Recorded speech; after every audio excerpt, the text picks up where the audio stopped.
Welcome to the podcast Superfriends. 5 podcast producers from across North America get together to discuss podcasting. Hello, everybody. It's time to take a good look in the mirror, the podcast mirror, that is. If you were going to do an audit on your podcast, what are the things that you are going to include? That is the question today for the podcast Super Friends. My name is Catherine O'Brien. I'm tuning in from Baton Rouge, Louisiana. Let's go around and introduce ourselves. Johnny, starting with you. Hi, I am Johnny Podcast of the official johnnypodcast.com. So after this episode, Go check it out. Brand new website. Very excited. This episode is brought to you by Johnny Podcast, johnnypodcast.com. Up in the very warm north, Matt? 100 degrees today in Winnipeg, Manitoba, known for its land of the ice and snow. Will be 30 on Saturday and snowing again. So we're in for the wild swings. Matt Cundill, Sound Off Podcast Network. Big yikes on that swing there, Matt and Jag. Mirror, mirror, podcast on the wall. John Gay from Jag in Detroit Podcast, just outside Detroit, Michigan. Great to be with you. I was waiting for the rhyme at the end. Yeah. We'll workshop that afterwards. We'll fix that in post, as we like to say. Indeed. Well, hey, this is a great question. If you have a podcast or if you've been doing podcasting for a while, it's good to take a look and see what you've been doing and see what's working, what could be better. Sometimes we like to say, one of my personal mottos is version 1 is better than version none, but you don't want to get stuck at version 1. So it's always a good opportunity to take, especially as we're heading into summer and some of those summer months, it's always good to take a look at your podcast, what you're doing. Are you achieving your goals? Are you on mission?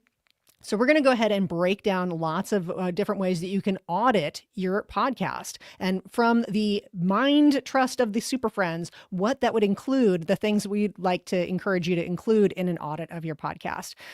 We've broken it into a couple of categories with some fun subcategories. And just because we all know what we're doing, we're going to start with the tech side of things. And that is really looking in, if you're going to audit your podcast, looking at the sound quality, the video quality, the overall technical achievement of your podcast. Let's go, Johnny, first to you, because I know this is an area that you're totally passionate about. If you were doing an audit, where would you start with these elements? Yeah, and before I get into that, I just wanted to say off the top, because I know you'll all agree with me, I don't think podcast hosts do a good enough job of auditing their own show. I think all of us, we've all hosted shows at one point or another where you're spending so much time making the show that once it's out, you're like, oh, okay, it's out. Thank goodness. Exhale. Move on to the next thing.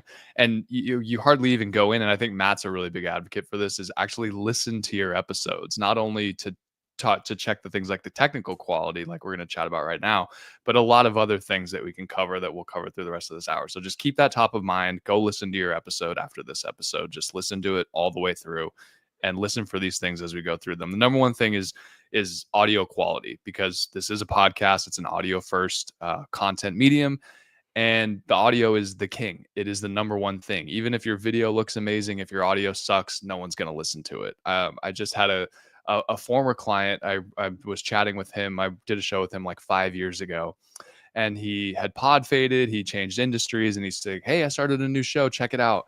And I'm not going to put him on blast name wise, but I'm just going to talk about what his mindset was going into it. Was we need to get views and downloads first, and then we'll sink some money into the quality of the show. And I checked out their YouTube channel. YouTube channel looked great. Pretty thumbnails, great concept for a show. And then I clicked on the video, and it's 2 people talking on Zoom. No microphones, no headphones. One of them sitting this far away from their computer. The other one's right up on there. And I told him, I said, if I'm a listener and I'm deciding between 2 shows that I want to consume, and one of them both hosts have a microphone, they have nice lighting, their audio sounds like it's been produced to some extent, more than 0. And the other 2 people are just talking into their computer exactly like you guys are. If the content is exactly the same, I'm choosing the former. And every single person on earth is going to do the same thing, just because there's simply too many options out there for you to not have a podcast that includes the basics, which is a microphone. And we've talked dozens of times on this show. You can get a Samsung Q2U that plugs directly into your computer for $60, and it will take your sound from a 0, which is you just talking to your laptop microphone, to a 7. And then there's also all the post-production processing that you can do. That's stuff that's available on your own with AI, or if you were to hire producers like us to do this for you, the audio quality is imminent. So what are we looking for? And then I'll pass it off. The number one things that I'm looking for is, do you have a microphone? Great. Check that. Let's just say that's base level. Have you selected your microphone too? Have you selected your microphone? Yeah. Have you selected your microphone before you hit record? The things I'm looking for in a podcast audit is, do I hear echo? If there's more than one speaker, is their audio leveled across all the speakers? Do I have to crank up the volume to hear person A and then crank it way down to hear person B because one person's way louder or way quieter than the other person? Is there a lot of background noise? Were you able to remove that at all? Does it sound like you're recording in an airplane hangar, which I had one client do last week, and that took a lot of work to get rid of? Things like that, where I should just hear your voice like I'm watching a Netflix show on TV. The technology today and the skills that are out there with people like us, you can have such good quality audio just from home, like the four of us are doing right now. If I could jump off of what Johnny just said, when it comes to the A/B, if you're the same content and one is good quality and one is average or poor quality, for me it's an inverse relationship between sound quality and content in terms of what's listenable. The better your quality, the better your sound quality, let me reverse that actually. The better your content, the more I'll put up with meh sound quality. Sure. I'm a big Patriots fan. If Tom Brady does a podcast and he does it calling into a phone over Zoom, I'll listen to it because it's Tom Brady. Chances are, if you're watching this, you're not Tom Brady. If, in other words, if you have the worst quality content you have, the worst quality audio you have, the more home run your content needs to be. If both are meh, I'm gone. Audio is an instant tune out to so many people.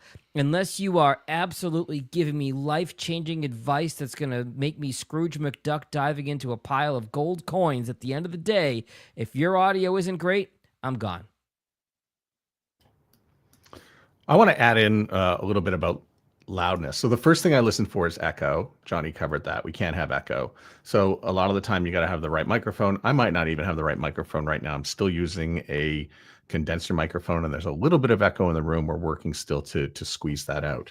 It's an ongoing process. So always go with the suggestions that have already been made here. The Samsung Q2U is a dynamic mic. The Shure MV7. Thank you. And which I believe Johnny's on right now. Technica 2100X. Yeah, the ATR 2100X is another great one. And then the other thing I do listen for is loudness. And so how loud is the podcast? And you might not think that's a big deal because it's all leveled and even, but in Spotify and Apple ask you to use the LUFS. I'll let Johnny explain what LUFS are. That's where I would go. But between -14 for Spotify and -16 for Apple, those numbers are different, by the way, because Apple sort of set -16 because it works in conjunction with the other features that come on the phone. I know sometimes some of my radio producing people they'll put it at -11 and I have to correct them. I said, no, we really need this down in this area. So crank it up and turn the knob off. It's a lot of it just really comes down to, you could have some, if you're listening on an airplane, airplanes are noisy. So you want the podcast to cut through in your headphones. It could be there's some dynamic ad insertion that's coming in. You don't want the ads to blow off your ears. So those are the standards that are set when it comes to LUFS. And now with the explanation of LUFS, here's Johnny. LUFS. Loudness units full scale. Yeah, I know. I'm buying time for me to talk. Are you Googling this? No, I hear you typing. I actually wanted to use ChatGPT. I wanted to use ChatGPT to break it down for newbie because I don't have a degree in audio production. I'm all self-taught. So the way that I approach it in all of the stuff that I produce is I shoot for -3 dB on everything. So whenever I'm looking in my DAW, I use Logic Pro X. I have a limiter put on the end of every mastering chain, meaning, that's technical speak for whenever I produce all of the audio, there's something at the very end that blocks all of the audio from crossing above -3 decibels. Some people go 0 decibels, can't go over 0. If it's going over 0, it means that you're peaking and that your audio is, you've seen that guy with the really loud speakers driving his lowrider down the highway and it's just... He's blown out your speakers. That's what you've done with your audio when you're crossing above 0 dB. So When I go into ChatGPT and I type in break down LUFS in podcasting for me, like I have no clue. What is LUFS? We have the explainer on the little chyron down below. Why LUFS matter in podcasting. Think about watching Netflix, then switching to a podcast. If the podcast is way quieter or way louder, it's jarring. LUFS helps standardize loudness across all shows and platforms. Now here it says you should target -19. And we all know ChatGPT can make mistakes. So if we're going 14 for Spotify and 16 for Apple, split the difference and go for -15. There's a lot of plugins out there that are free that you can attach into your post-production software where it'll show you the LUFS average of where you're at. And you can target it. You can set it for -15. The little equalizer thing will bounce up and down the sound out. It will hit that -15. If it's not hitting it, you need to boost your gain. If it's going way over, you need to reduce the volume on your podcast. So I know it's kind of all over the place, but I mean, I've done a lot of research into trying to understand what LUFS are, and they're very confusing. But so I think shooting for -3 dB has been really successful for me and for the shows that I work on. Stay in the green and the yellow. If you get into the red, you're in trouble. Exactly. That's a great way to sum it up, Catherine. It's funny that ChatGPT told you -19 because if you have a mono file on one channel, -19 in mono equals -16 in stereo in two channels. So that's worth mentioning as well. Most software, I know I use Adobe Audition, for example, will have a loudness guide that will allow you to set the loudness at a certain level.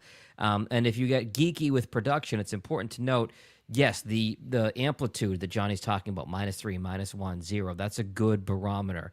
But if you have heavily processed your audio, if you have put a lot of effects on it, it can be louder even if the amplitude or the waveform is shorter. So you might be in a situation where it's only at -6, but your LUFS might be hot. It might be High. -12. It might be -10. So that's important to understand how to read this with either your software or a plugin software you're going to buy or get for free. We have gotten much deeper into the LUFS than I ever had imagined we were going to be doing in this audit. But does anybody want to speak a little bit about video? And, we've all been on the journey of adding video into our podcast for our clients and doing video editing. Any sort of words of wisdom about from the audit perspective on video? Yeah, basic stuff. I mean, I've been doing video for podcasts since 2020, so I'm like 5 years into it. And you don't have to get as deeply technical as what we're talking about with LUFS when it comes to video. You can use your laptop camera if that's all you have access to. I've often recommended the continuity camera for your iPhone. You can set that up and it works as a wireless webcam. And these cameras are really, really nice and they work great. Right now, I'm using a DSLR camera called the Canon EOS R100. It plugs in through a USB-C cable. You download some software from EOS. Now that works as a webcam. And I feel like I have much cleaner video than the two things that I mentioned before. Things that you should be looking for that you can change really quickly without going out and buying a new camera is, am I centered in the frame of the shot? Or am I way over here? How's my lighting? Am I too dark? Ooh, moody Johnny. People listening Wow. on audio, I turned off the lights in my office. And now the camera's compensating a little bit, but do you have too many lighting? Your light should go behind your camera facing you. And then if you want to take it even a step deeper, there are people that will say, oh, put a light in the background, one light in the corner, lighting. just sort of like background lighting. And it should be very subtle, little things like that.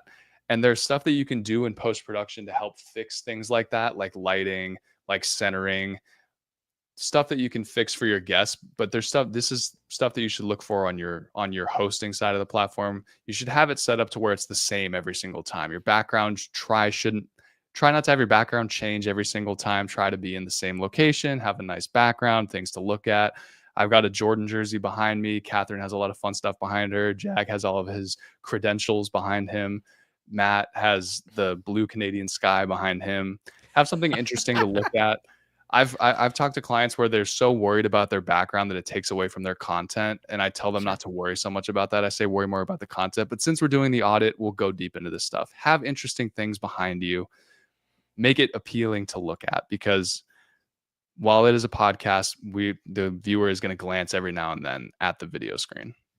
To piggyback on that as well, A lot of software, remote recording software like Riverside, Descript will offer you green screens, just like Zoom will do. I'm not particularly a fan of those. If you are in a situation where your room is set up and you just can't have your background on the interwebs, that's fine. But I do find that a lot of these backgrounds, green screens, there's a little bit of blur. There can be a little bit of haze. I know, for example, my bald head, there'd be a little bit of a pixelated blur right around it. Matt's pointing at his bald head as well.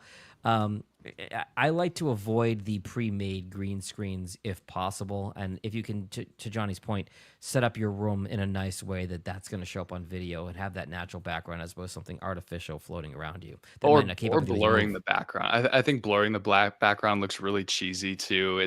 That's very like corporate teams work call where you don't want to show that you're actually on vacation in South Carolina, but you want to make it look like you don't want people to know exactly where you are.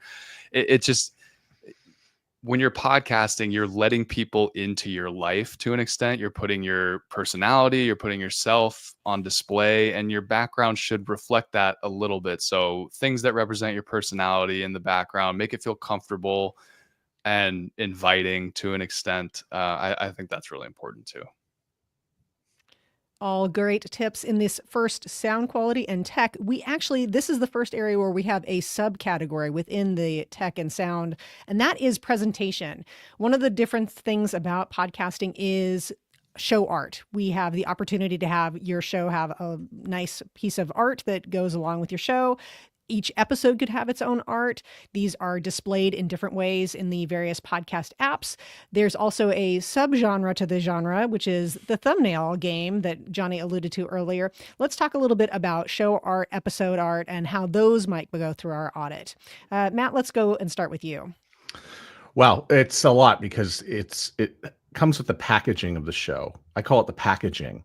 And so I think the artwork is first. Artwork for your show, how does it present in Apple? It used to be very easy and just go into Canva and do it, but Canva, you can sort of tell when the artwork has been done by Canva. So, we want to upgrade that a little bit. We want to get some sharp colors. There's some tools out there. I think it was called onlypods.com has an art verification. You can put your artwork in there and see how it will present in Spotify and in Apple Podcasts, which represents 80% of where the podcast downloads are going to come from. So do you want a white background? How is the red going to come out? Do you have too much writing in it? Do you have, and this is my favorite, a microphone in the artwork? If you have how will I know it's a podcast though? Yeah. If you have a microphone in your artwork, you need to quit. And well, that's one of the biggest things where it's like, oh, this was made on freelogomaker.com. Yeah. So especially if you go on Fiverr and say, make me podcast artwork about something, you will likely get a microphone back because that's what those people think a podcast or yes, ChatGPT or to make totally. Can I interrupt, Matt, on this?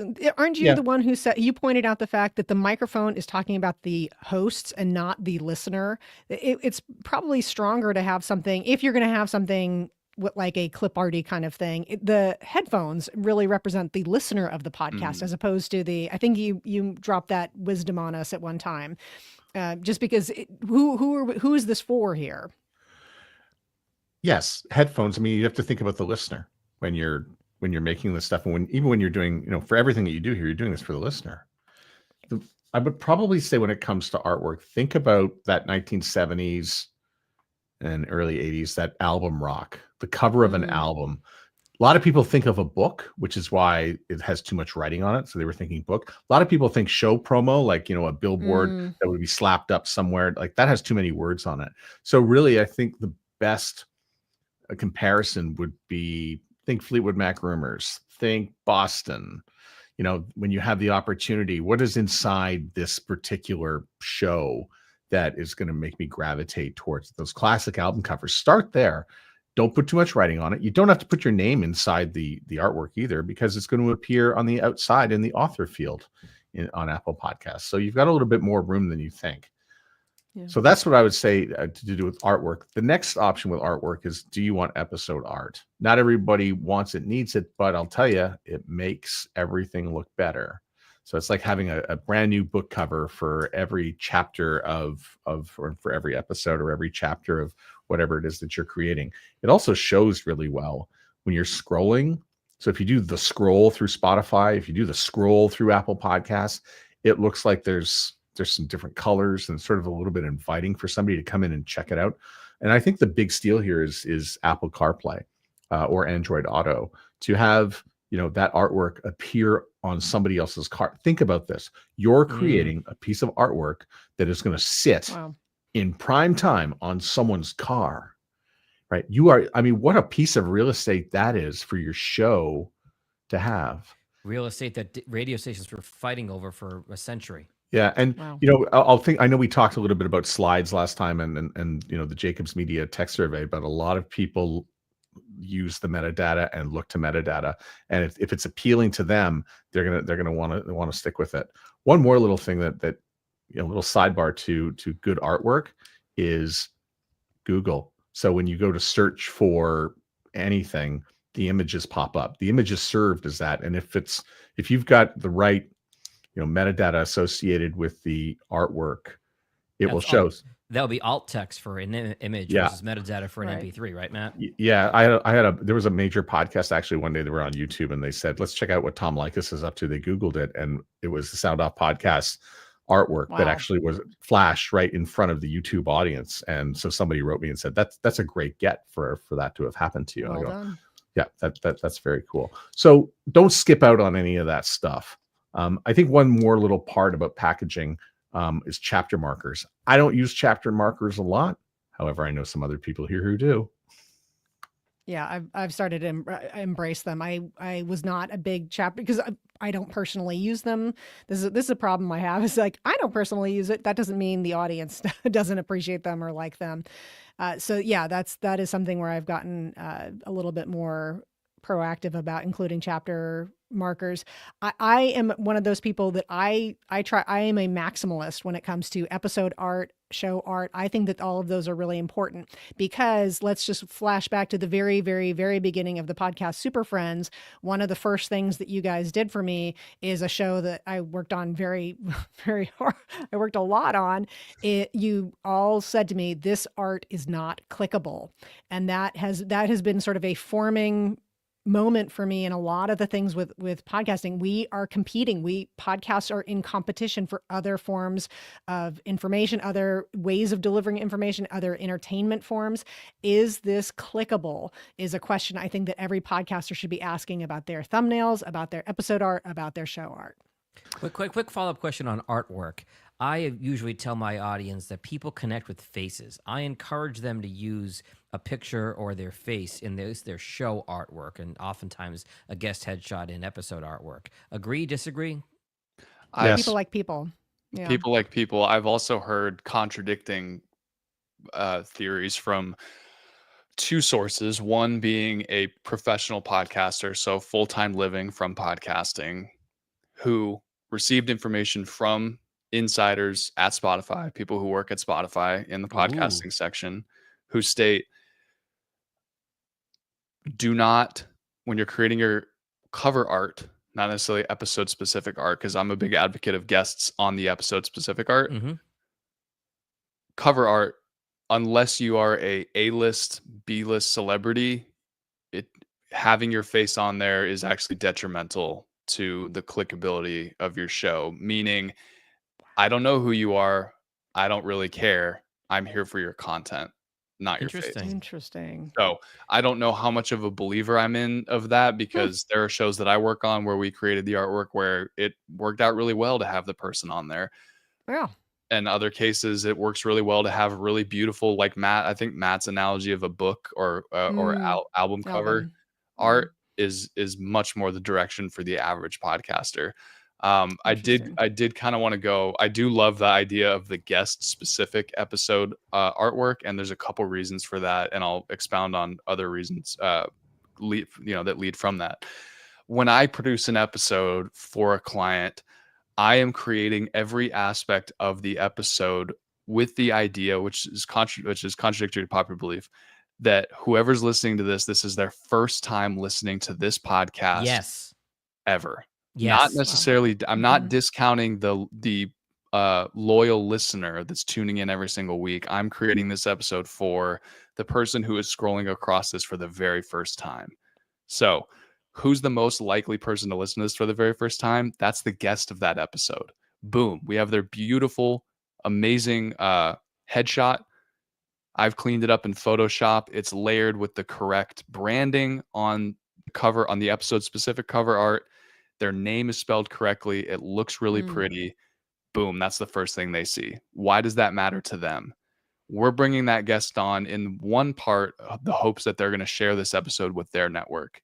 They are much more likely to share this if their face is front and center and they look beautiful, they look handsome, they look great on the episode of cover art right away. The second thing after that is the show notes. We're describing in a lot more detail than normal because, again, I want to give as much information as possible to the person who is potentially scrolling because they're likely to look at those show notes first before clicking play. Which leads me to my next point is why the chapter markers are so important. If I'm looking at a podcast that I've never listened to before and it's 95 minutes long, we've talked a gazillion times on this podcast that we're asking the listener to give up their most valuable resource, which is their time. Right. If I'm giving you the chapter markers, I'm not asking you to commit to all 95 minutes. Oh, look, at 57 minutes and 35 seconds, they talk about the one thing that I know about this guest already that I'm really interested in. I can jump to that right away. Now I'm so pulled in. I've listened to the rest of the episode. Now I'm going to go back and listen to the first 50 minutes as well because it was just so compelling. I'm doing whatever I can to give as much information as possible to that person so that they will just maybe click on that and become a new listener. That's the I think with a lot of the things that we talked about, these are all easy wins. And so it kind of breaks my heart a little bit when people don't cash in on all these easy wins. I was going to say, to Johnny's point, the old cliche is the most important 30 seconds of your podcast or the first 30 seconds of your most recent episode. And that's you're targeting, like you said, Johnny, anybody who has not heard your podcast before. Make it aesthetically pleasing from the thumbnail, make the show notes and chapters easy to follow. I've been guilty of doing chapters on YouTube, but not Apple and not Spotify, I should say. So that's a good note for me as well. You really need to make sure that first 30 seconds have strong content. Tell me in that first 30 seconds why I need to be listening to the rest of that episode, whether that's a piece of content that's repurposed as a cold open, whether it's a teaser for today you will learn X. Today you will hear the story of Y. Give me something in that first 30 seconds or I'm gone if I'm new. And can I throw in one more point? Yes. For the average podcaster out there, you're thinking to yourself, man, well, this all sounds really great from the packaging and presentation standpoint, but I don't really know where to start. I don't know what my podcast should look like. I don't know what I should title it. I don't know what the show notes should look like exactly for my specific show. You can go one of two directions. There are people that do this for a living, marketing agencies, branding agencies, and I've seen that go really well and I've seen it go really poorly. From the really poorly example, I saw a show that paid a lot of money to have a whole branding suite made for them by a big prestigious company that said, we'll make the most amazing, specifically YouTube thumbnails for your show. Then revisited the show about 6 months later. Our YouTube views are dog doo-doo. Why is no one, the interviews are great, but we're not converting from someone scrolling across the video to them clicking on it and watching it and becoming a fan. So they went to social media. They said, what's wrong with my podcast? Why aren't I growing here? Every single comment was, the thumbnails suck. They're horrible. They're awful. So what did we do after that? This person went and said, the most brilliant idea that this is all building up to of my whole spiel. What's everybody else in your niche doing? Right. Use that as your launching point.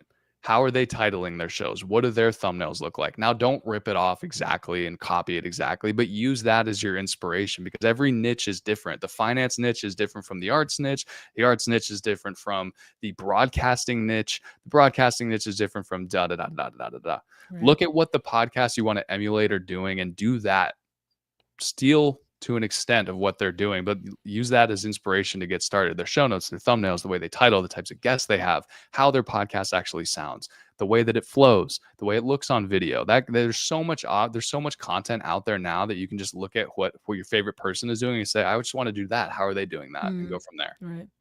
a little reverse engineering. And, Yeah. and I think that that falls under the category of steal like an artist. I'm making air quotes, where Ooh. it's like that idea that you're not ripping it off directly, that you're looking at what your intended audience is already responding to and trying to give them more of what they want. That's where I think the steal like an artist thing comes in. Well, I think we have audited this. We have gotten a great start to our audit here. I just want to spend a couple of minutes on the next item, which is the very podcasty way of saying be everywhere. Be everywhere. If you were doing an audit, Jag, how would you just get your clients or your podcast to be everywhere? What does that mean? I think that's a misnomer because a lot of times you hear, oh, listen wherever you're listening to podcasts. To me, every podcast needs to be in 3 places: Apple, Spotify, YouTube. Probably in reverse order. YouTube it probably is number 1 for consumption and discovery now, with Google owning YouTube for search. But be in those 3 places. You can go everywhere else. It's not going to cost you anything aside from a few minutes to link it to iHeartRadio, to Geo7, to Ghana. Thank you. I was trying to think of the two in India. I'm still holding on to Zune. Zune. It's not going to cost you anything. It's not going to hurt you. But generally, you're going to have less than 2% of your listeners from those places. So be on Apple, Spotify, and YouTube. If you have the time, great. But be in those 3 places. That is where the lion's share of your listeners or views or podcast consumption, we should say, is going to come from. So, to say wherever you listen to podcasts, well, there might be an obscure app that somebody listens on podcasts on. You might not be there. So I always encourage folks at the end of the podcast for their call to action to say, share this with somebody you know, because obviously personal recommendations are huge in podcasting, as we've discussed. Follow the show for free. I like to say follow for free as opposed to subscribe, because sometimes subscription costs money. Follow the show for free in Apple, Spotify, YouTube, or wherever you're listening right now. So those are the audio version. Matt pulled up a note here that Ghana and Tuna are not accepting new podcasts right now. So we're kind of stuck there. So Apple, Spotify, YouTube, Apple, Spotify, YouTube, Apple, Spotify, YouTube. And then taking that a step further, put those links to those other platforms in the show notes. So all 3 links. So for your YouTube description, Apple and Spotify links should be in your description. On the audio side, put a link to your YouTube channel, and then in big bold letters, subscribe on YouTube. Here's the link to the channel or that specific episode, because a little nuance or a little like diving into the weeds there is when you upload your video for YouTube, you're getting a link to share it immediately. So you could schedule it from 2 weeks from now. You're still going to have a link to that episode. Right. The links for Apple and Spotify don't generate until that episode actually goes live. So on the audio side, you can put that YouTube link into your show notes, schedule the episode, and have it go out. You might have to go back retroactively and add it to your YouTube description. It's a little extra work. I think it's worth it. One more step that I've been doing with the introduction of video for Spotify that I've been doing for some clients is, let's say we release an episode on Tuesday. We're doing the full audio episode on Apple and Spotify. And then on Friday, I'm pulling 8 or 9 minutes from the video side, uploading a video, putting that out and saying, hey, this is from episode, whatever came out on Tuesday. Here's the link to it on YouTube if you want to subscribe. And hopefully we can get somebody over who's like, oh, I actually prefer my podcast on YouTube. I didn't know they were on YouTube. Here we go. I can jump over there. By the way, this episode is awesome. I'm watching the whole thing on YouTube now. Wow. I would like to have a loving counterpoint to Jag. Okay. iHeart and Amazon. That's easy. Yeah, iHeart will take you about 30 seconds to do once you have the account. Yeah, again, these are things, they're easy wins. You do them once and they're done. Less of a win would be, the Geo7 and the Ghana, although Ghana is, of course, not accepting anything these days. That's what I found. They're willing to take it. They haven't added a single one of my podcasts in over a year now. I should say, though, that, I shouldn't have overlooked Amazon because people are listening on Alexa. But Matt, is that a thing? Or I don't know if people listening on Alexa? 2%. Oh, Alexa's definitely. Oh no. Sorry, I don't have one in this room. I can Sorry, say listeners. Actually, in this room, it's known as something else. I actually turned it off so that I could say Alexa freely. But is it a Canadian slur? No, it's. Hey, you hoser. Yeah, you could get her. We can address her any way we want these days. I think the other thing is, like, when you have that. Tom Webster once said, wherever you get your podcast is just, a bit of a misnomer, because what if people get their podcasts on SoundCloud, and then eventually we've discovered people were finding their podcasts on YouTube. I think the call these days is, find us on Apple Podcasts, Spotify, YouTube if it's applicable, and insert your website. So Okay. your That was going website, to be my question. yeah, if you have, first of all, you should have a website. That's an easy win right there. I know you need to have an address on the internet, and then send them to your website where everything's available, where your YouTube is there, your links to Apple and Spotify and whatever. I was going to try and sound very wise and say, how are we all feeling about your podcast having a website? But you just got in there, Matt, and gave the answer. That is perfect. So that is a great way to be everywhere. Again, it's another easy win. It costs a little bit, and you do have to manage the website, but I recommend Podpage. I was going to say, Matt knows a wonderful site that you can do for Yeah. free, because not everyone wants to build one on WordPress or Webflow. And then, Matt, remind me, can you buy the domain, the custom domain, and apply it to your pod page? Yes. You So I can? bought my domain through GoDaddy, and then they're actually quite helpful in getting it attached. They walk you through the steps.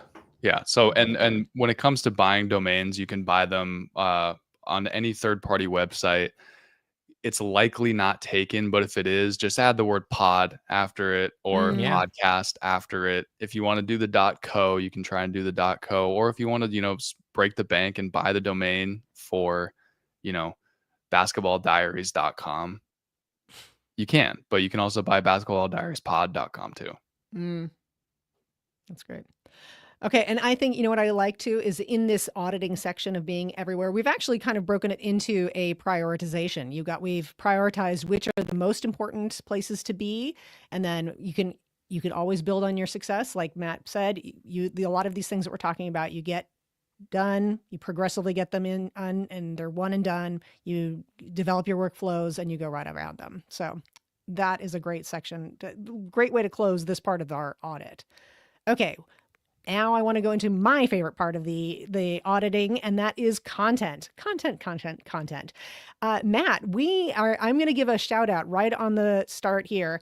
I think that there is a podcast episode. You recently did an interview with Valerie Geller. I think that is a must listen for everybody Agreed. in podcasting.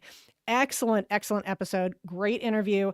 She talked a lot about storytelling, developing hooks, and building audience. We're going to come into building audience in our final section of our audit, but I'm wondering if you could just give us a little bit of an insight into the interview you did with Valerie. Yeah. So even earlier, Johnny was talking about one of the things that Valerie is very big on, and that's the self-check. So self-check, listen to your show back, listen to it all the time to see how you would listen to it as a listener. But she's got these three sort of things that she's always been hammering home to radio people for years, and that's tell the truth, never be boring, and make it matter. And so if you can get all three of those things down, you're off to a great start. And it's a lot harder than you think. I mean, tell the truth. Are your facts right? Are you like talking and saying, well, allegedly or apparently or maybe or something? I think you should be prepared. She also said anything you can record, you can make better. And we're all recording largely, unless you're live, of course, at which point you should have all your prep done.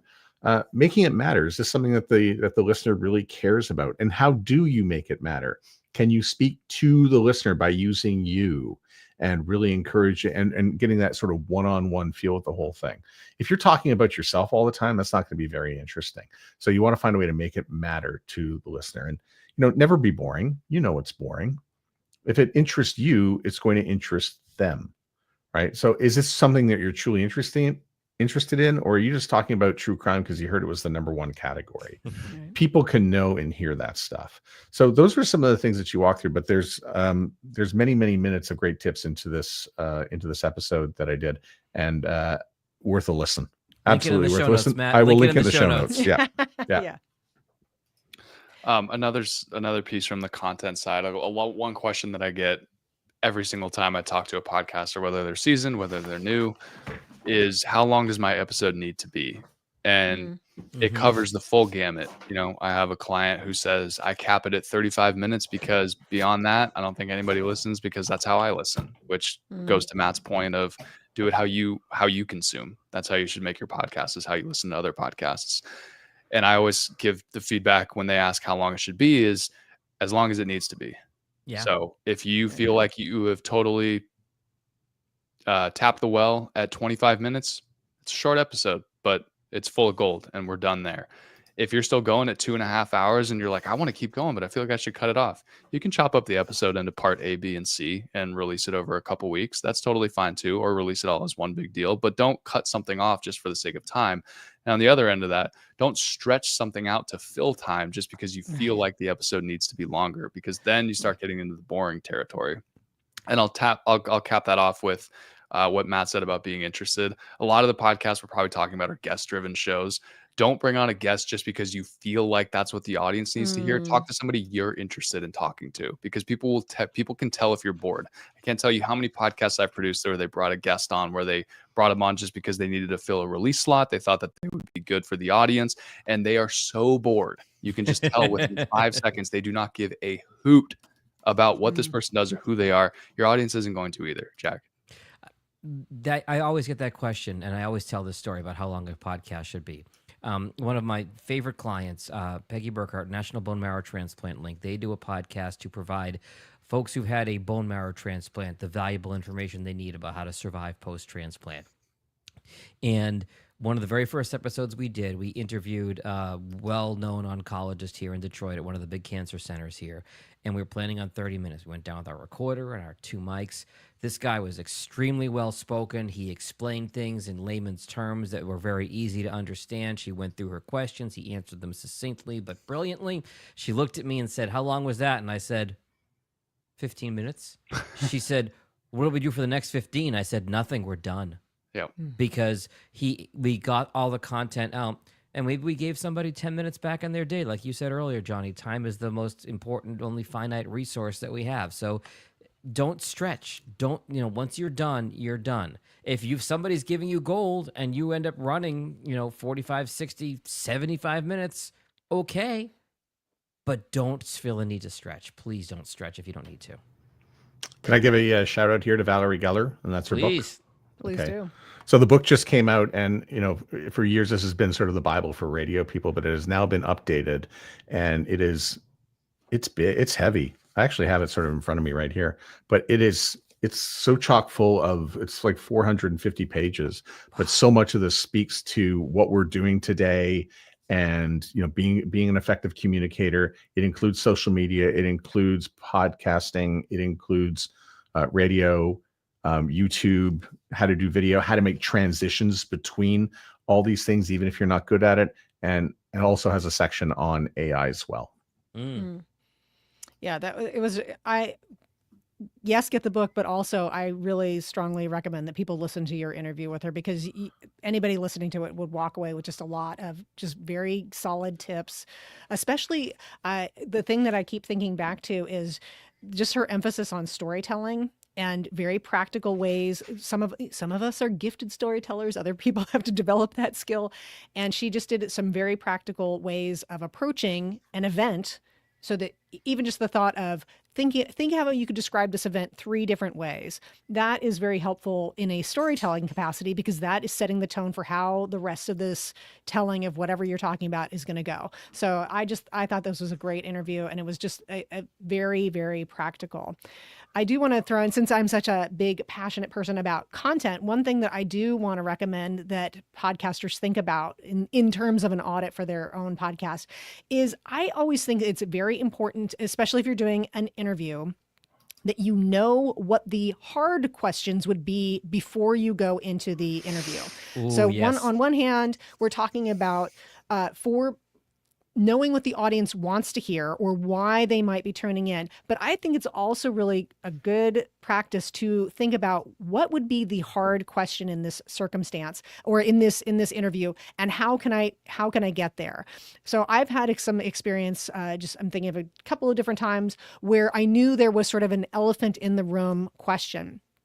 It's very important that you take that on at some point. Now, of course, you can move into it, you can build up the rapport, but as long as everybody knows that you're going to get there, that's actually building trust with your audience, that you have a perspective of the topic or whatever you're talking about, where not only are you covering all the good stuff, but they can trust you to go and do the difficult thing too. So I always want podcasters to think about what is going to be the hard question, how can you get there, what what do you want to gain from doing that? So that's just my sort of little bit of a contrarian thing that I always want to include for people, especially when you're talking in this kind of capacity. Well, what you talked about is, not over promising and under delivering, Catherine. Right. Is building that trust is the audience going to trust you to ask the important question. Or if you tee it up at the beginning of the show, if you do a recorded intro later or a cold open and say, all right, yeah, we're going to ask about, and this person may not want to talk about it, but we're going to ask them about it and see what they have to say. Don't ever, ever, ever tease something and never deliver. That was something. And then don't deliver. That was drilled into our heads in radio, is never tease something that doesn't happen. Johnny, you're muted. Johnny, sorry. Uh-oh. Or his mic died. Okay. He says continue on without him. Matt, did you have something you wanted to say about any of this? Or I can definitely take the control back here. You could definitely take the control back. I thought what Jag said was absolutely right. There's got to be a payoff, right? Yeah. Yeah. Yeah, absolutely. Even when you're trying to be funny, I had a mentor teach me that if you're telling a funny story or a joke, the longer that runway, the bigger the payoff has to be. So if you're going long, you've got to deliver at the end.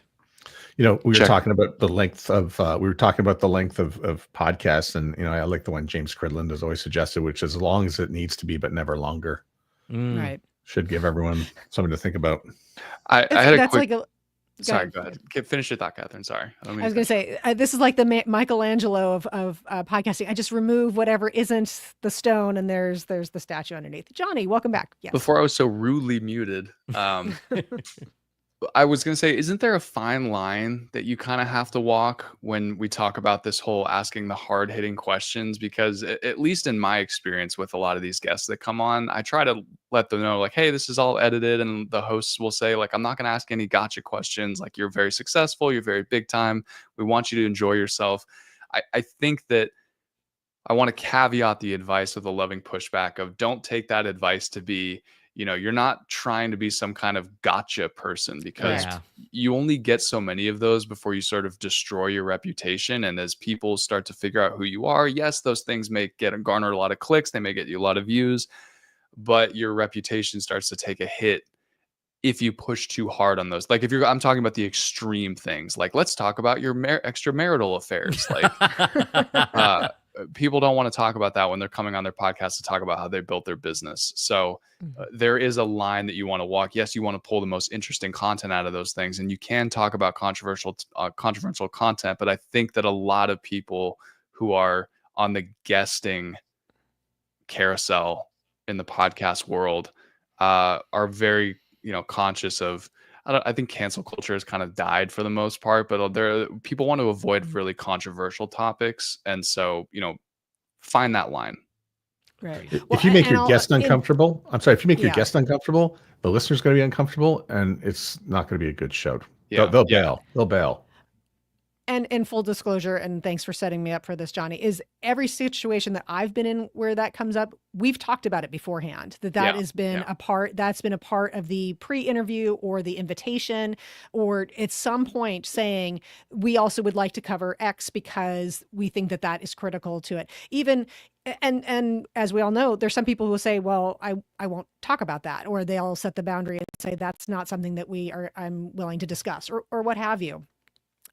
Like Matt said, not to make anybody uncomfortable, but like, let's say you're talking, Johnny, a lot of your clients are business focused podcasts talking about failures, businesses that go belly up. Great point. We've talked to people where, somebody was disgruntled, and, covering those things is important, because otherwise the audience knows that you're just giving them a rainbows and kittens version of things, which isn't real. And I believe in leaning into the authenticity of podcasting. And but you're right. In full disclosure, every time we've had that situation come up, it has been discussed before. And we're not in this to get you with a gotcha. The guest is as a part of the conversation. It is not the host blindsiding the guest for shock value for the audience. Yeah, that's the distinction. Yeah. And just one last little sort of note of nuance on this is really where podcasts shine. We've talked about it, and we've seen this is the new standard, is that you need to be able to for people, let's say people in public life need to be able to stand up to those longer form, off the cuff. We go into territory, we go into all the territory kinds of interviews. The public is judging those things. So this is an area where podcasts stand out from other forms of media, and a podcaster can make the most of that situation. Fair to say? Very fair. Any other content little things? I want to also just be maybe on a fun note before on content. How are we feeling audit wise on things like standard questions that you ask every guest, like a closing question, developing hooks that get people to stay to the end, and my favorite, a lightning round. I love a lightning round. How are we feeling about those things audit wise in the content realm? Well, let's start with Matt. Yeah, Yes. I'm ready to go with the first 45 seconds. You've got to give the first 45 seconds to say why you listen to the next 45 minutes. You can't read the LinkedIn bio, and you can't. And your first question cannot be tell us about yourself. All that stuff is that's recipe for disaster. Can't you meld in the tell us about yourself with doing some pre-research beforehand and finding something really interesting and just kind of drilling down on that, being like, you interned for Steve Jobs, I need you to talk about that, rather than like, where'd you grow up? Right. Exactly. Yeah, the reading of the LinkedIn bio or the reading of the bio sent over, like if you can give me a sentence or two out of it to tease something that's really interesting about them, that's fine. But that's something I've been working with several of my clients on, is it's easy to read the bio, but you really want to condense that down and get my attention a lot faster than that. Yeah. And that's where you utilize AI. Great tool to use is you have the transcript of your episode and you say, I need you to help me write, I need you to help me write a really compelling cold open for this episode. I don't want to focus on their bio, but based on the information that you read from this transcript, what do you feel are really interesting points that I can hit on? And let's try to develop a script that we can use at the top. I also do like, and there's ways to be creative with it so it doesn't get stale. I do love to advise people to develop some type of hook that will bring people to the end of the show. So whether that be, there's a couple of podcasts I listen to where there's some sort of like funny, the hosts do some sort of joke at the end where people pay off. That's actually Ira Glass from This American Life. He credits that. They would have a running joke about using an out of context clip at the very end, and that actually got people to listen to the very end. So, there's different creative ways to doing that. I personally am fond in a interview type of show. I'm fond of the if you were going to tell somebody to get started today on what we've been talking about, what's the one thing that somebody could do today to get started? Something along those lines. I think that's always a good payoff because it brings a little culmination of everything we've been talking to. It's a little bit of inspiration of what you can, what somebody could tackle today. It separates the most important from the lesser important. So you can do things like that will bring people all the way through the interview, because we all know that the very end is where people drop off constantly. I want to give Matt credit here, because this is a tip that I picked up from him very recently and I've passed on to my clients. Avoid, to your point, Catherine, one last question before we wrap up. As we wrap up, those phrases are death in the terms of consumption of your podcast. Oh, they're done. I'm out. I'm moving on to the next thing in my life. So avoid those. You can say, to your point, Catherine, I do want to ask you, what's the one piece of advice you give to our audience, something along those lines that most people can understand that you're wrapping up. But as soon as you say you're wrapping up, or you say it's your last question, you've lost the consumption for that last 5 minutes of your podcast. Plus, you're making it a little special jewel. Yes, Johnny. Another way that people open their podcasts is you kind of have your scripted open from the host, where they kind of explain what they're going to get, what their listeners gearing up for over the next hour or so. The majority of the stuff that I see and that I work on now is using clips from within the episode and bringing that to the front. And I think that is what a lot of podcasts do. I think it's successful, but it only works if you're using the right 30, 60, 90 seconds. And so you're asking yourself, okay, so I know that I need to pull a clip from the middle of my show. What do I do? Which clip, where, why, how? Look for a few key indicators. When somebody laughs, this is what I look for personally. if somebody, the host or the guest, laughs, Mm. if they cry, some people cry on podcasts, Mm. any kind of emotional response beyond, wow, that was mildly interesting. Something that kind of is above, there's always a moment. There's always something. Sometimes there's one, sometimes there's five. There's always a moment where there's an emotional payoff and a reaction from the host or the guest. And why are you looking for that?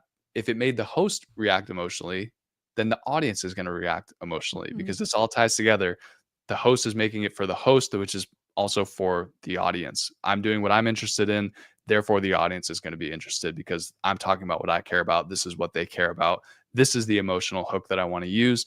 We're finding that cut it down to 90 seconds. If it's a 5-minute story, you can cut it down to 90, 60, 30 seconds. Yes. Get that at the front. Chop, chop, chop, go really quick cuts, make it really fast, really punchy, end on the laugh, end on the really emotional pause where you go, oh my God, that was heavy. Music, lights, we're in. Boom, let's go. Well, speaking of let's go, okay, so we have audited the content. I think that was a good, we went through, we got some good content ideas out of there. Let's wrap it up. This is the big one, promotion. We just said we don't say that. We don't say wrapping it up. Old habits die hard. What's the next thing we're on? Okay. You've been waiting. What is the one thing we can learn about promotion today? Okay. Just another category, no particular order. Promotion, audience building. Let's hear from our auditors. What would you look for in a podcast to see if they're doing all the right things for promotion and audience building? Jag, your eyebrow is telling me you are poised to answer this one. Did they give me away? I could never play poker. It's his one tell. If you watch the video episode, Yeah. Jag will always, his eyebrow just shoots through the roof when he's ready to go. Apparently, I cock my head to one side too when I'm really listening to somebody. this. Yeah. And it looks like I think you're seen nuts, that. but I'm actually just really listening to you. It's just this tick that I've had since I was watching Sesame Street, my mom tells me. Anyway, the solicit at the end. I was having a conversation with a podcaster about this today, actually. Not asking for ratings and reviews as your go-to thing. Now, I'm going to put a caveat on that because if you are focused more on your YouTube growth than your audience, than your Apple, Spotify audio growth, I'm okay with asking for ratings and reviews because that will help you in YouTube's world. Ratings and reviews will drive YouTube's algorithm. They will not drive Apple and Spotify's algorithm. Apple's algorithm, and correct me if I'm wrong on this, is based on people who are subscribing and following your show. And honestly, people aren't finding your show off Apple charts. They're finding it by Google search, they're finding it by clips on social media, and they're finding it by word of mouth. So don't worry about Apple and Spotify. It's cool to show your little 5-star review. It's good for social proof. It's not going to grow your show. Ask for someone to pass your show along to somebody they think will like it. Ask for somebody to follow the show for free and the platform of their choice. Those are much better ways to build your audience. And of course, an email newsletter is gold if you can get that as well and build it that way. But do not ask for ratings and reviews as a growth strategy for Apple and Spotify. On the YouTube side, it's the easiest thing in the world to figure out how to get those little moving graphics of the little subscribe ticker that pops up. The mouse moves over it. They click the subscribe button. It changes to subscribe. A little confetti thing goes off on the screen. Whenever I'm doing YouTube podcasts, I put one of those at every 10 minutes. That's just boilerplate. There's you can customize them. You can do the basic one where there's no logo or branding on it, or you can get deeper and have your actual YouTube avatar on there with the name of your channel and then the subscriber count. Get something on the screen, those visual cues where it's like, oh, by the way, that way it's not constantly me cutting in, by the way, make sure you subscribe. It's a little visual reminder, just a gentle nudge there. Other promotional outside of YouTube is, are they promoting it at all? Is your show shareable? Short clips, I think, are just really valuable for the majority of podcasts, not just for like, oh, well, we have to have a presence on TikTok. We have to have a presence on YouTube Shorts. The way that I think about it is, my hardcore audience is going to be the ones that look at the shorts and are going to be really into those because they want more content beyond the full episodes. Those need to be really shareable to their friends. Jag always hits on the word of mouth thing. What's easier? The easiest form of word of mouth with all of us being online is, I have 60 seconds of my favorite podcast. Here you go. Here's the proof that I'm telling you that this podcast is valuable and worth your time. Text it to That's a good somebody. point. Yeah, easily shareable. Matt? Yeah. So I would ask the creator how they are interacting with their audience, and are they really connecting this podcast to the audience? So what's the podcast about? It's about widgets. Well, are you involved in the widgets Reddit group? There's a good place to go. Is there a widgets convention? Maybe you should be attending the widgets convention and passing out cards. Facebook Whereby group. where Facebook is another great place where you can go and find people talking about widgets. I think interacting and being marketing is about being really involved. That's really all it is deep down when you break it down. It's not about clicks and billboards and all that other stuff. It's just finding a way to be involved and to get in front of an audience and a potential audience. And when you get there, then the other stuff begins to kick in, which are the socials, which we now know definitely grows podcasts, those reels and clips or whatnot. Number two, as Jag pointed out, it's word of mouth. So, and then I think a lot of things we've talked about here so far today is about making your show recommendable. Yeah. Right. Is your show recommendable? It will be if you've listened to the last hour of the show so far. We're going to make it recommendable. And then once it is recommendable, your promotion and audience will take care of itself. I think one recurring theme that through all of the pieces of advice we've given over that last hour, your show is not about you. Your show is about your audience. That's something they teach baby radio DJs, and I would teach baby podcasters and seasoned podcasters the same thing. If you can turn that mirror on your audience and make it about them, what's in it for me? If the audience is getting something out of the show, it is recommendable, it is shareable, all the things that Matt just said. If you can do that and make the show about the person listening, not, hey, all of you out there in podcast land, but you, the one person listening, you make that connection, you're well on your way. Another thing is who is, in the majority of podcasts that are out there, who is the most likely number one person that's new that's going to share your show? Guest who was just on that episode. Right. If I just email them the link to Apple and Spotify and say, here you go, your episode's live, you're missing a huge opportunity here. Here are the things you should be sharing with your guest every single time that an episode releases. The episode specific artwork, because their face is on there. They look pretty. They want to share that. The YouTube thumbnail, their face is on there. The text is really pretty. It's big. I can post it online. At least one or two short videos that they can post on their Instagram. They can post on LinkedIn. They can post on YouTube or X. Other things would be, what else do I share with them? Oh, I always share a 15-minute version, the first 15 minutes of the episode. Why? LinkedIn is a massive platform for the business community. LinkedIn has a video cap of 15 minutes. Really? Hey, That's good wanted to stuff. share this episode of this podcast that I was just on. Here's the first 15 minutes for your preview. Here are the links to the full episode if you want to consume it. And then the last one would be, what's the last thing I shared? Oh, a compressed version of the full episode. If you upload your video episode to YouTube, you're probably putting up like 5 or 6 gigabytes. On the higher end, you can get into like the 60s and 70s if you're doing like a 4K podcast.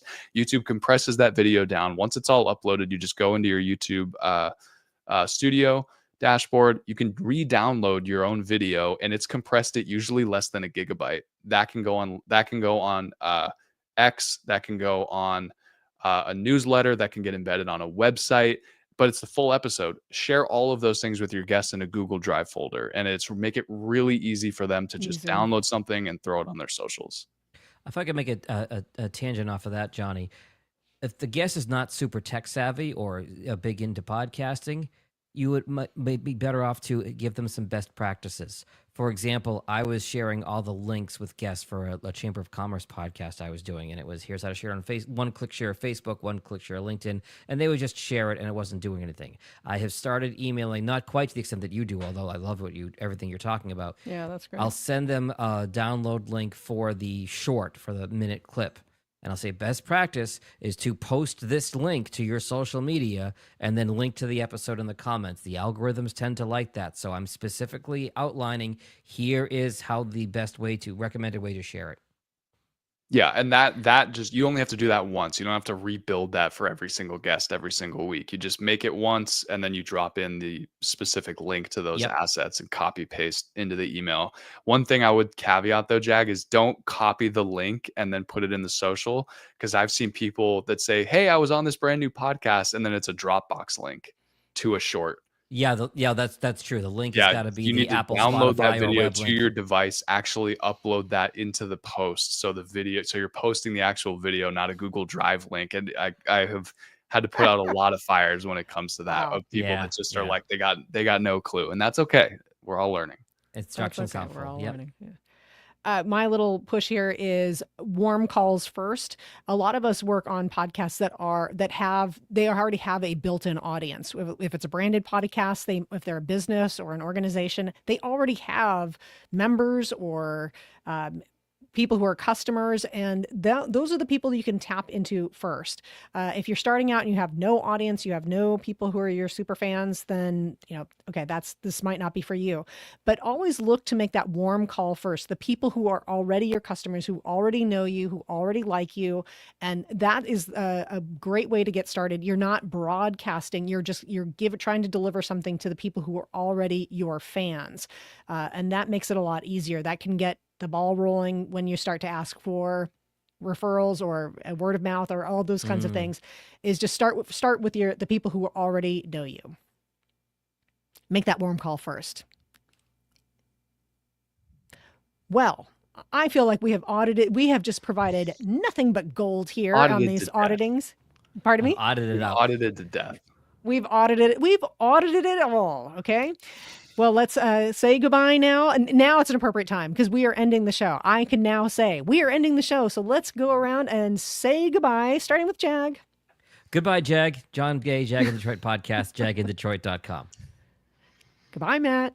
Goodbye, Matt Cundill, Sound Off Podcast Network, Winnipeg, Canada. Goodbye, Johnny Podcasts. Goodbye, Johnny Podcast. You can learn more at johnnypodcast.com. And if you're looking for a new podcast that you want to listen to, there's a wonderful music podcast called Past Tens, or Top 10 Time Past tense. Top 10 Time Machine podcast at timemachinepodcast.com.